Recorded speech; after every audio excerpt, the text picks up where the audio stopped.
So getting my art to the public is just simply that. Go out there and draw. Just go draw. Draw people, draw things, let them see you draw. Like, you know, drawing draws them.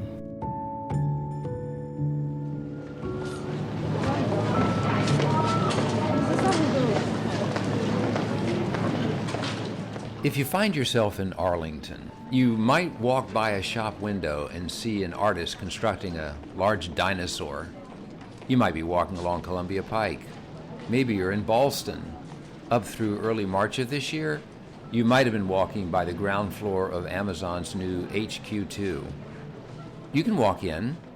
Adam Henry loves his work, but he wants to be interrupted. Yeah, hey, what's up, man? I'm pretty good. I'm gonna come around.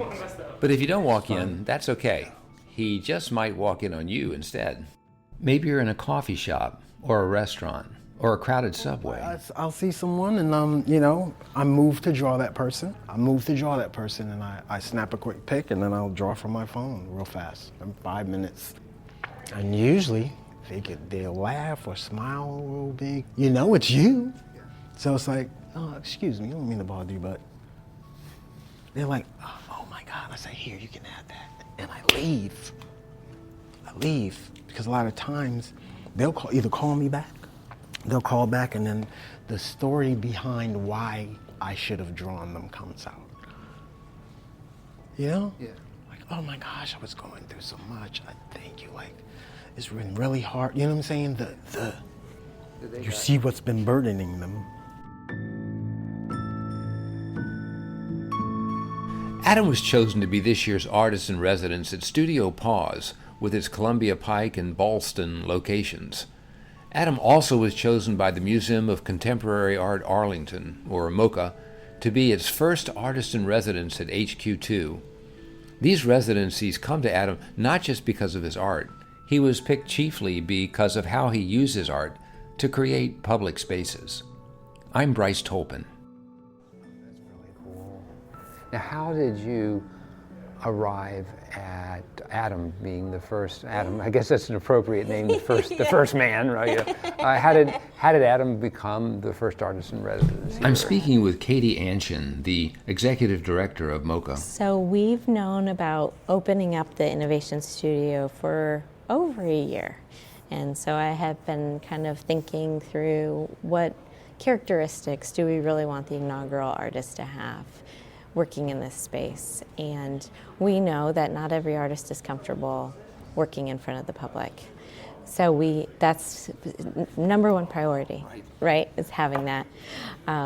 So with him, we had worked with him on a few other projects. He had an exhibition on our front lawn when we rebranded the museum.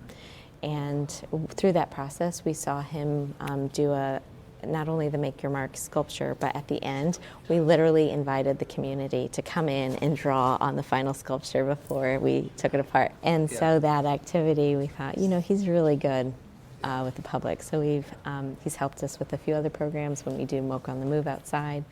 And we thought he'd be a great fit here because he's oriented to serve the public in that way. This podcast episode examines Adam Henry's unique mix of art and public space. We'll find out why he pulls his subjects away from mass society, or what he calls the sea of everybody. We'll learn why he pulls the material for his sculptures from what construction sites say they no longer need. Both his portrait subjects and the material for his art are, in a sense, survivors. And we'll learn why, for him, creativity is survival. Adam's statues and installation work are often big and bold, complex, but conceptually simple. Adam believes that simple and fun objects draw people, while complicated art often makes people stay away. People don't want to feel clueless. My philosophy with art, as far as, you know, myself, is if you're gonna do it unique, do it big if you can, and make it stand out to where people aren't afraid to approach it. When I walked into Innovation Studio, what stood out the most was a giant dinosaur. Most of what the dinosaur is made from would have been discarded had he not found it for the dinosaur. This is my friend. His name is Stable. My wife named him. He's a velociraptor, and he's made out of found materials, mostly from construction sites that I would go and ask the supervisor if I could have materials that they would throw away, and they would give it. And so I assembled it piece by piece. It slowly started out as just a simple wood frame, and then I would have to add pieces and kind of counterbalance each side, so because it would teeter and stuff. So I would add stuff to the front and then to the back. So it's plywood, PVC plastic, some EVA foam mats that you would put in like a workshop, some marbles from Pier 1 or Home Goods. It's a string of them that come along, and I put a little bit of a nail polish on there to give it a shine. There's some pool noodles here and some wire covers. There's no metal on it except the screws, so it's all wood or PVC or foam. Adam spent a year studying art at Brooklyn's Pratt Institute, but for him, art lessons and life lessons are hard to separate. That goes for how he made the Velociraptor. You know, we use what we have. We try to find innovative ways to use what's in front of us that we have access to, and to make, transform that into artwork, what you have into something different. Yeah. Something considered small into something great. So that's how we work. That's how we work. So everything's a canvas. Everything has potential to be a piece of art. You always have to be able to adjust. You always have to be able to roll with the punches. And when you don't have something, it doesn't mean you can't have it. It just means you might have to have it in a different form. But you can have it. You can have it. And a lot of times, people don't realize is that we have within us the things we need to make that happen. Adam's adaptability has to do not only with the materials, but also with the technique. You gotta loosen up the technicalities. Like, art is not all the time technical. You should have a technical understanding of art, but when you're doing art, you have to be loose, you have to be fluid, you have to be adjustable. It's a mirror of society and how it should be, I think. You have to be adjustable. You have to be fluid. You have to be able to maneuver in any environment. You have to be able to adjust and adapt in any situation so that you can live. If not, your brain will break. You'll give up. You'll give up, So with art, I look at it as it's a way of not just expanding your mind, but it's a way of surviving society. The nexus between art and survival in our society has been direct for Adam. If he doesn't sell his art, the bills don't get paid. I don't have the money in my bank account to make the rent this month. Who can I draw for that extra $50? I only need 50. So most people are charging 200. I'm only charging the 50 because that's all I need. You're right. And then I survive. Because this is my situation. I'm not talking about anyone else's.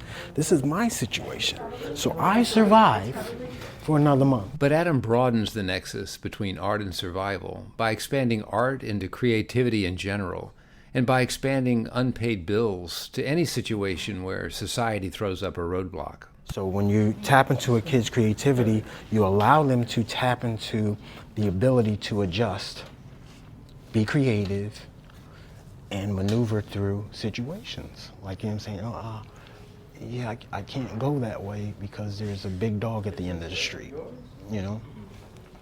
But if I go this way, I think the street might curve around to where I can still get to the same point. I might have to walk a little longer, but I can do that instead of thinking they have to go through where the dog is and get bitten up, That's just an extreme example, but it's as simple as that.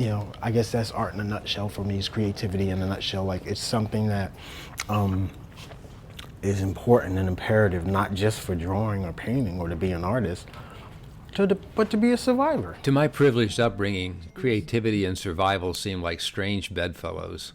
Creativity and survival are at the opposite ends of Maslow's hierarchy of needs, after all, that famous triangle with survival at its base and self-actualization at its lofty summit. Adam seems to flatten Maslow's triangle. Perhaps Maslow's hierarchy suffers from being a hierarchy, presenting public space as dominated by those who no longer understand creativity as a means of surviving society. But Adam's difficult upbringing in society and his religious conversion helped him understand the connection between creativity and survival. So I was like, I gave my life to Christ. Yeah. And through that, I was able to understand the adjustment and the tie between creativity and survival. When Adam goes into public space with art, perhaps he's reaching those that society, with its hierarchy of needs, have left adrift in its mass of nobodies. Everyone wants to be special or be considered special. Everyone wants to be able to feel like they're noticed, or everyone wants to be a part of something. And to know that someone's watching them, and they're kind of in a sea of everybody, and they got picked out with something special. Sound familiar? Sound familiar?